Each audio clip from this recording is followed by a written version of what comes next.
బంధువులు ఎవరన్నారు ఆనాడు మహానుభావుడు ఆలమాదారుడు అంటున్నాడు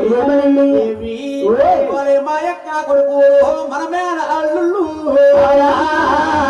మా యొక్క కొడుకులు మన మేన అల్లుళ్ళు అరివేరు బంగారం అరగొచ్చిన మా యొక్క కొడుకుల మేన అల్లుళ్ళు అరివేరు బంగారం అరగొచ్చినారు. అప్పుడైతే మహాతల్లి విజయదేవి గారు అంటా ఉంది పంచ సొమ్ములతో కాలు కడుక్కోమని నీళ్ళు ఇచ్చింది. కాళ్ళు చేతులు వెలుపుకున్నారు. ఆలమాదారుగుడు బంగారం కుర్చీలు బావుగా వేసాడటండి. ఎండి కుర్చీ వేసుకుని కూర్చున్నాడు మీ అన్నమామ ఎదురుగా కూర్చున్నాడు. కూర్చున్నారు రాజులు ఎదురుగా కూర్చున్నారా లేదండి మామి కోటలో పెట్టలు పెట్టిస్తున్నారు. చూడారా సిన్నున్నా చూడర పేతన్నా మామయ్య కోటాలే పేటల చూడన్నా మామయ్య కోటాలే పేటలే చూడా మామయ్య కోటాలు పేటలు చూడన్నా ఇంటి ఇతర కోట వెలుగైన కోట మామయ్య కోటాలే పేటలే చూడా వెంట వేసిన కోట వెలుగైన కోట వెలుగైన కోట ఎండి కోట కోటకు ఎదురుకున్న కొండ చెట్టు చూడు. కొండ చెట్టుకున్న ఆకలి చూడు ఆకులు కింద ఉన్న పిందెలు చూడు కింద ఉన్న పువ్వులు చూడన్నా మామయ్య కట్టాడు పెద్దలుగా కట్టారు మామయ్య కట్టాడు పెద్దలు కట్టారు లోపాటికి తిరుపతిలో మండవలో గుళ్ళ మామయ్య కట్టాడు పెద్దలు కట్టారు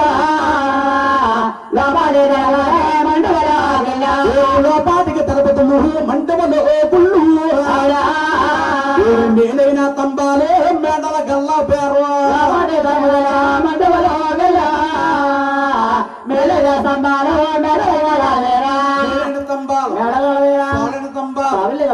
అలాగనగానే మీ పెద్దన్న గారు గోవిందరాజు లెక్కిస్తాడు. కోటలో పేటలు ఉంటే మనకేమన్నా వస్తాయా? వచ్చేదారిలో కన్నన్నాడు కానీ రసం అన్నాడు. అలాగనగా ఈ లోపల మీ అత్తగారు విశ్వదేవ్ గారు పాలు పందాల కలిసి తెచ్చింది. వెంకట మహాకానుడు అంటా ఉన్నాడు పిల్ల చూస్తే కానీ పచ్చి మంచిని ముట్టడానికి లేదు అంటున్నాడు. అవునండి కూర ఎవరైనా చుట్టాలని అయితే పిల్లని చూసేదాకా ఏం ముట్టుకుంటారు కదా. అవునండి ఇప్పుడు వచ్చేస్తుందండి బాబోయ్ ఓ ప్లేట్ కారం పొందు పక్కన స్వీట్ థమ్స్అప్ డ్రింక్ అంతగా చాలా పోతే వెళ్ళిపోతాం ఊరవతలకే నాయన గదికి అతకదట. అవునండి పిల్లని చూస్తే కానీ పంచి మధ్యలో ముట్టడానికి లేదన్నా. అప్పుడు మహానుభావుడు మామయ్య ఆలమదారు కూడా రత్నం అన్నా పిలిపించి మామయ్య మీ అమ్మనే మా అమ్మ ఎందుకు రండి ఇద్దరు మొఖం అద్దరిద్దరుగా చేసుకోమంటే చేసుకోలేదు ఆనాడు చేయమంటే మీరు పిలిచారు మా అమ్మను పెళ్లి చేసుకుంటాం. మా అమ్మ 1 కోటి రూపాయలు ఆర్తి